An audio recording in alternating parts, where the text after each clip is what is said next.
Hai, welcome back to my YouTube channel. Selamat datang kembali di Waktuku Bercerita. Jadi ini adalah video kedua di hari ini.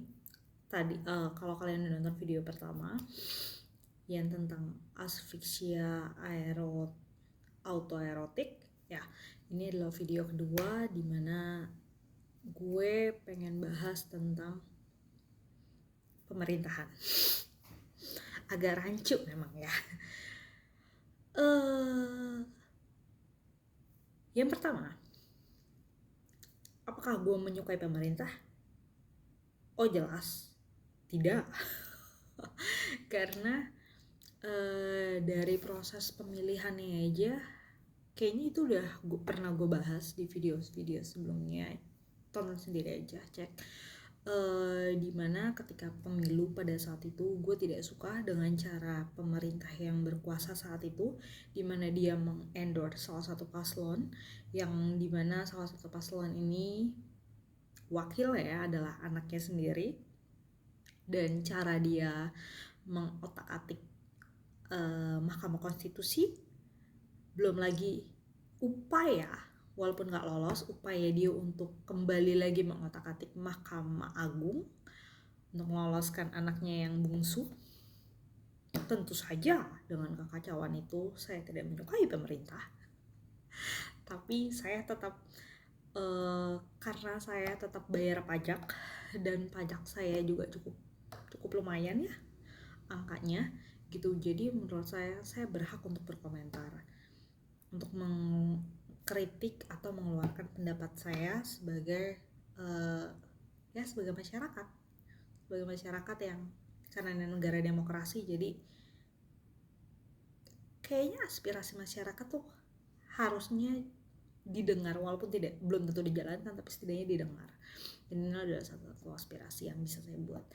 Jadi ya, dengan background itu jelas saya bukan pro pemerintah, saya bukan buzzer, apalagi dibayar untuk buzzer. Tidak, saya hanya mengemukakan apa yang pengen saya ungkapkan. Ya karena pure saya warga negara yang bayar pajak dan saya cinta sama negeri ini gitu. Jadi ya saya mengemukakan itu. Oh ya, ditambah lagi kemarin juga sempat ada kasus yang tambang di Raja Ampat, itu juga cukup menyedihkan. Terus banyak kerusakan, banyak peraturan yang cukup membagongkan di dalam tubuh pemerintah dan kabinet-kabinetnya, dengan kementerian yang cukup membagongkan itu jumlahnya. Kapan lagi kan pemerintahan sampai 50-an? Kapan lagi? Ya, belum, itu baru kementerian, lembaga, terus stafsus ya. Berapa banyak pajak yang gue bayarkan untuk mereka semua. Dan ya belum lagi ini media sosial mau dipajakin, terus toko online mau dipajakin. Ya banyak hal yang kita cukup geleng-geleng kepala dengan kebijakan pemerintah kita. Tapi bukan berarti semua yang mereka buat itu harus dicela. Tidak berarti semerta-merta apa yang mereka buat, apa yang mereka resmikan itu pasti salah. Enggak. Kita harus belajar untuk mencoba untuk bersikap adil sejak dari dalam pikiran.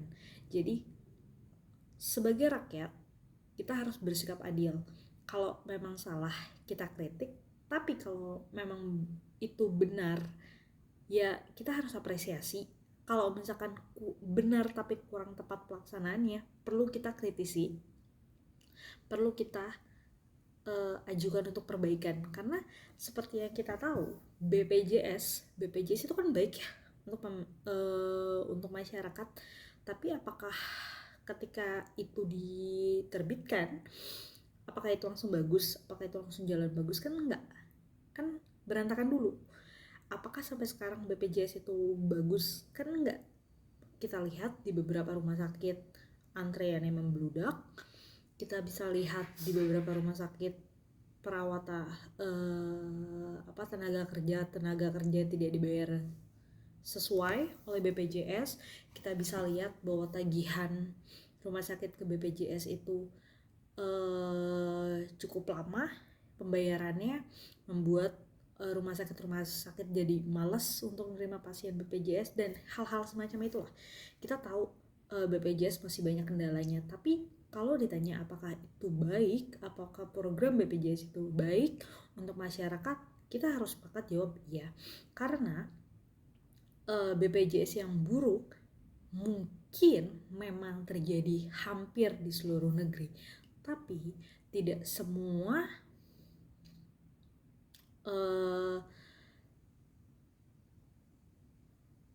tidak semua pelayanan BPJS itu buruk. Saya ambil contoh, saya juga pengguna BPJS. Saya kalau berobat ke Vaskes 1 sini di dekat rumah, itu nggak ada antrian sama sekali, pelayanannya juga cepat, pelayanan juga baik. Dan ya, jadi saya bisa bilang, tapi dulu saya 5 tahun kerja di rumah sakit dan saya tahu bagaimana proses BPJS itu, bagaimana proses pembayaran dari BPJS ke rumah sakit, berapa persen yang mereka bayar, ya hal-hal semacam itu saya tahu gitu. Jadi cukup memahami aspirasi masyarakat tentang keluhan-keluhan masyarakat tentang BPJS, tapi ya tidak bisa menutup mata, tidak bisa menutup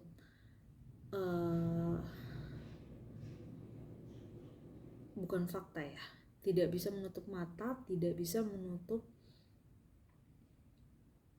langsung menjudge BPJS itu nggak baik untuk masyarakat, enggak, karena faktanya juga cukup banyak masyarakat miskin yang terbantu dengan BPJS gitu.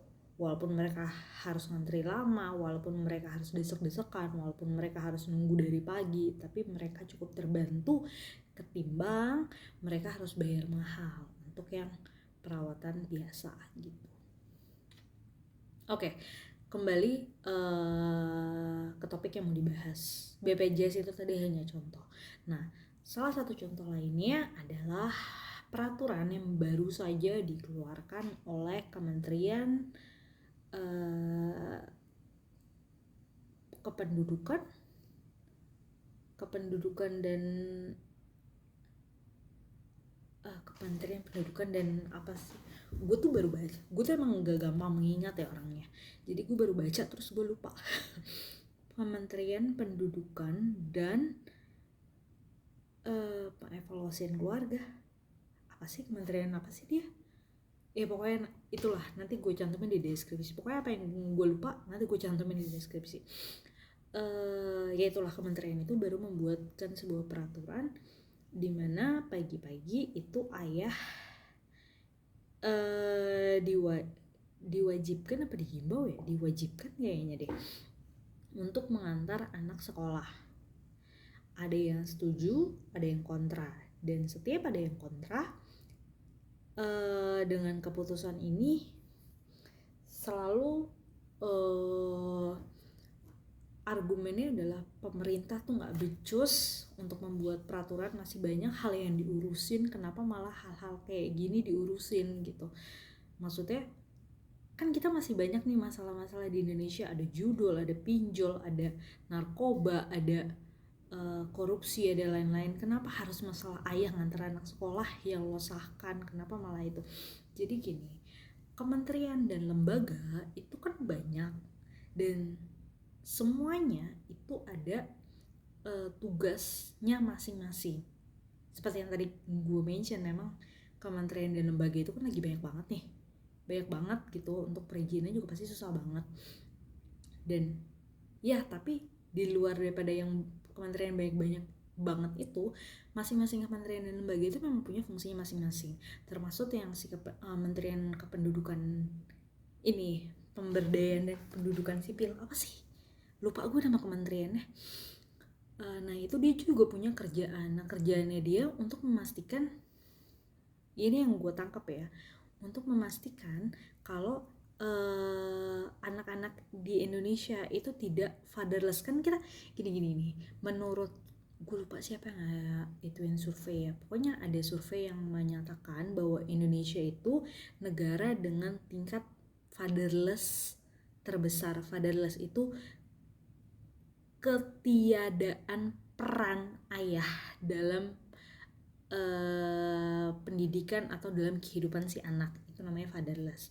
Entah ada yang karena orang tuanya memang entah karena memang ayahnya meninggal, atau karena mereka bercerai, orang tuanya bercerai dan si anak yang dibesarkan oleh ibunya.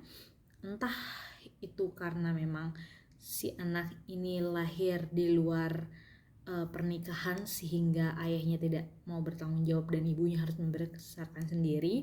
Entah memang ayahnya ya lepas tanggung jawab aja gitu dari si anak gitu. Jadi Indonesia itu menjadi negara dengan tingkat fatherless tertinggi, salah satu negara dengan tingkat fatherless tertinggi. Nah gitu, jadi concern daripada si Kementerian Kependudukan ini, dia ingin meminimalisir hal itu. Terus yang gue mau soroti adalah bisa jadi tingkat kriminalitas di masa mendatang itu bisa diturunkan apabila kehadiran atau peran seorang ayah itu mulai benahi dari semenjak anak-anak ini masih kecil. Jadi si anak-anak ini yang masih kecil ini kan suatu saat nanti akan besar ya. Ketika mereka sudah besar kan mereka ya akan memimpin negara ini, ya kan. Mungkin ketika mereka anak-anak kecil ini tumbuh dengan figur yang komplit dari ayah dan ibu, peran yang komplit dari orang tuanya mereka, kasih sayang yang komplit dari kedua orang tuanya, anak-anak ini mungkin akan tumbuh menjadi pribadi yang jauh lebih matang, pribadi yang jauh lebih terkontrol, pribadi yang tahu mana baik dan benar, baik, buruk, benar dan salah.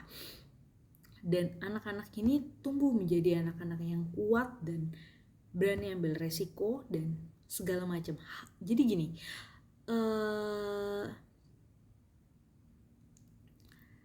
ibu sering mengajarkan kita bagaimana cara untuk gimana gue menjelaskan ya, karena gue tumbuh sebagai background sebagai background ya, gue tumbuh dari kedua orang tua yang komplit, puji Tuhan. Ada ayah dan ada ibu, dan kebetulan ayah gue juga seorang guru. Dia kerja dulu waktu gue kecil, dia kerja dari pagi sampai sore. Terus malam kita masih memang ayah gue tuh gak antar jemput gue, tapi malam kita tuh belajar masih sama bokap. Terus ketika gue SMP, bokap gue tuh udah lumayan apa ya, jadi dulu waktu gue kecil bokap gue tuh harus ngajar di 2 tempat, di SD dan SMP. Kayaknya SMA terbuka juga deh.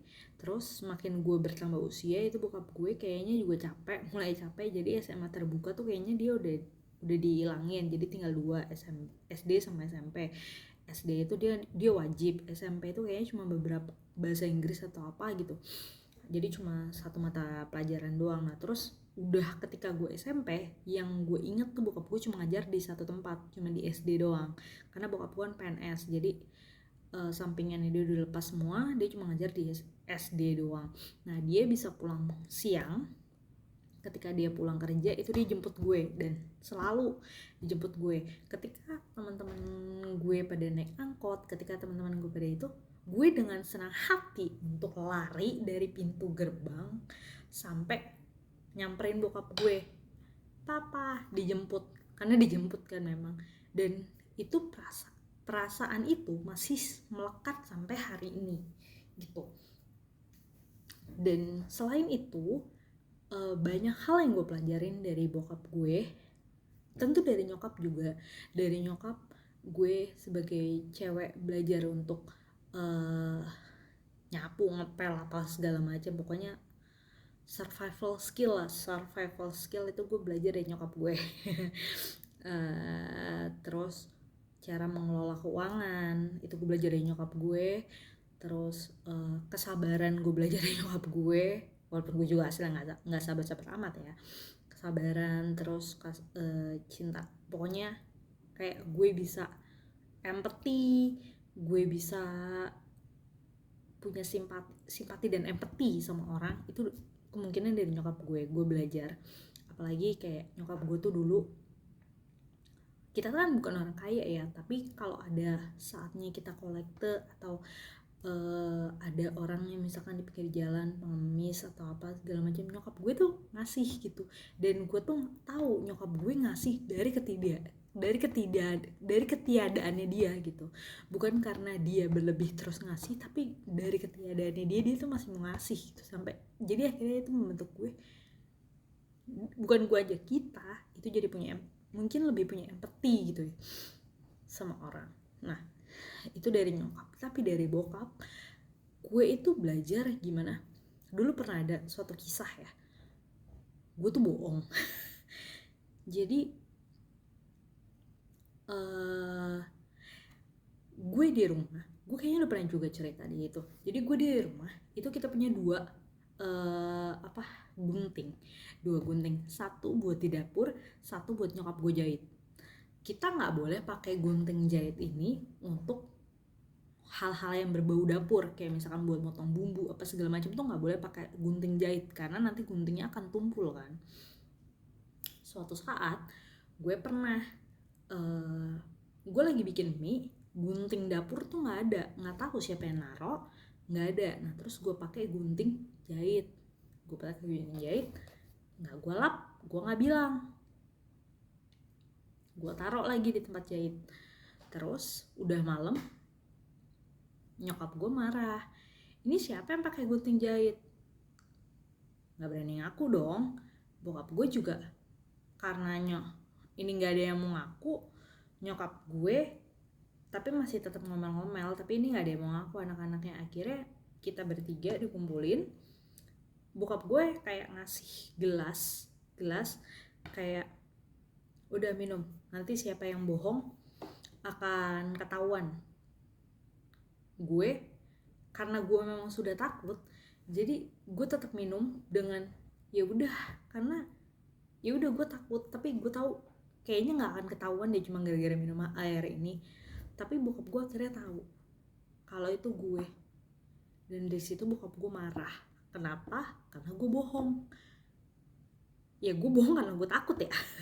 Gue bohong karena gue takut. Tapi dari situ bokap gue marah. Kalau sekarang kamu menjadi penipu, besok mungkin gede kamu akan jadi maling. Kalau sekali kamu bohong, orang tuh gak akan ada yang pernah percaya sama kamu. Dan itu bokap gue ngomong sambil marah, sambil kecewa karena gue bohong. Pokoknya gitu deh.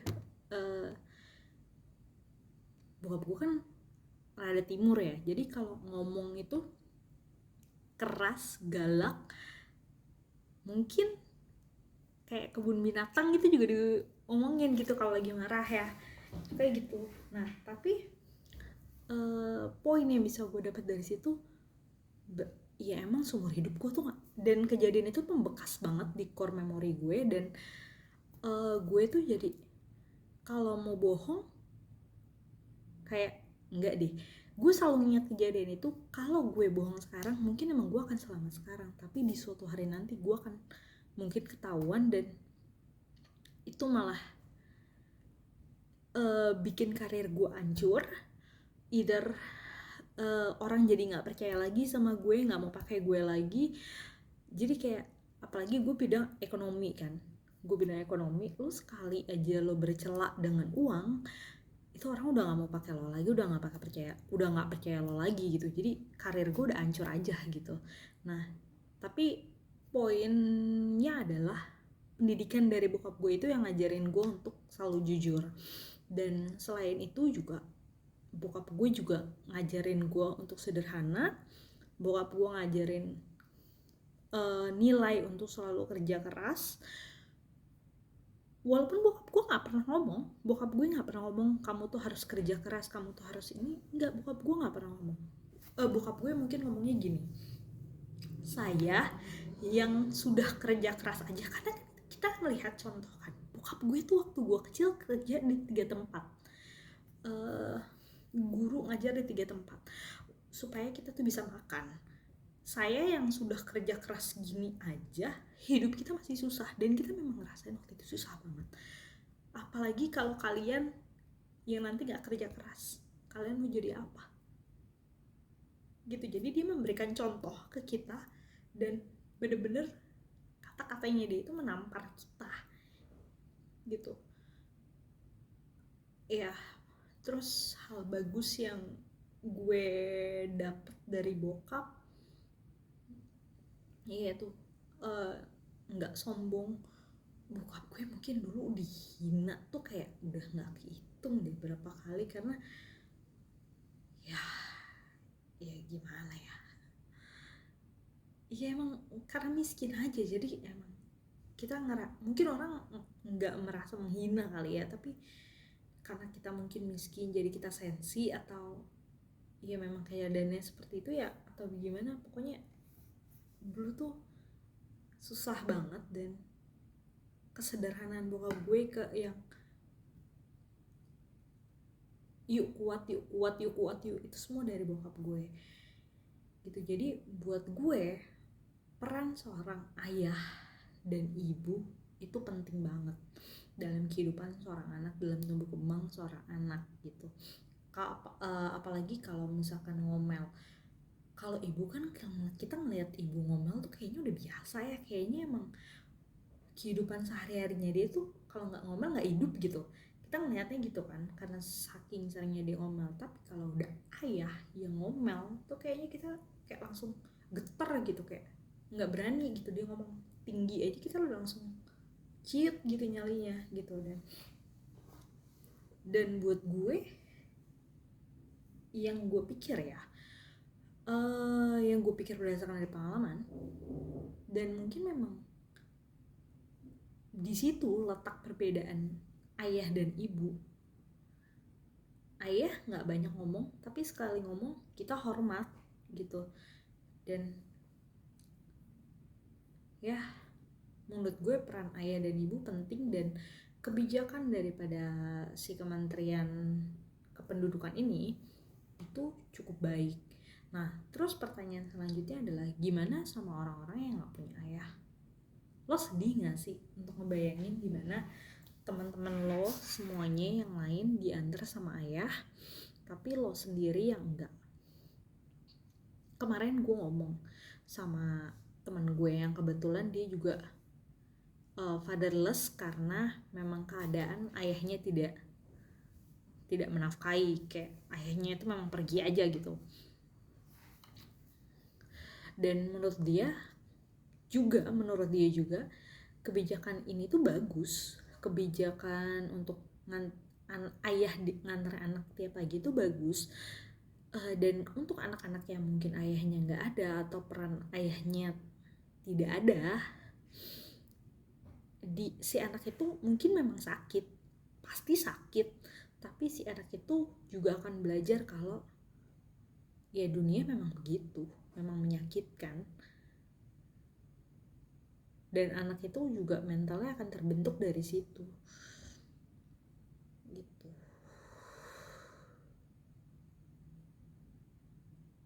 Gitu sih. Jadi akan ada orang-orang yang terselamatkan karena peran ayahnya ada, tapi ada orang-orang yang juga mentalnya akan mulai terbentuk semenjak dia kecil, karena itu, karena ketiadaan seorang ayah. Ketika semua orang ada ayahnya tapi dia tidak ada, mentalnya dia juga akan terbentuk dari semenjak kecil. Dan orang-orang yang saat itu masih punya ayah juga, mentalnya dia, kepribadiannya dia juga akan terbentuk dengan kehadiran ayahnya dia di situ. Jadi ada 2 poin lah di sana, dan itu bukan kebijakan yang buruk. Itu salah satu kebijakan yang bagus, walaupun tetap masih banyak kebijakan-kebijakan yang harus kita perhatikan, termasuk kayak stunting, terus makan siang gratis. Apakah nanti, gue sebenarnya juga nggak kontra banget sama makan siang gratis. Gue setuju makan siang gratis, gue cukup setuju uang pajak gue digunakan untuk makan siang gratis. Tapi boleh nggak makan siang gratisnya itu didahulu? Karena kalau lu anggarannya APBN-nya itu berlebih, nggak apa-apa deh lo adain di seluruh negeri, nggak apa-apa deh. Tapi kalau anggaran kita kan terbatas ya, silahkan diutamakan untuk daerah yang terluar dan tertinggal dan terluar, kayak ya Papua, terus Flores, kayak ya daerah terluar dan tertinggal lah. Kalau yang di kota-kota besar kayak Jakarta, Surabaya, gue nggak bilang kota-kota besar itu nggak ada orang miskin, ada pasti, tapi orang-orang kaya di sekitarnya juga masih banyak dan dia masih ada kesempatan untuk mendapatkan bantuan dari orang-orang kaya di sekitarnya. Jadi kalau bisa, selama anggaran kita masih terbatas, tolong dipertimbangkan untuk lebih didahulukan adalah anak-anak yang berada di daerah tertinggal dan terluar gitu. Itu sih yang kemarin pengen gue omongin. Terus apa lagi ya, udah sih itu aja dulu. Nanti kalau ada lagi kita akan bahas lagi. Sampai berjumpa lagi di waktu kita selanjutnya. Oke, bye bye.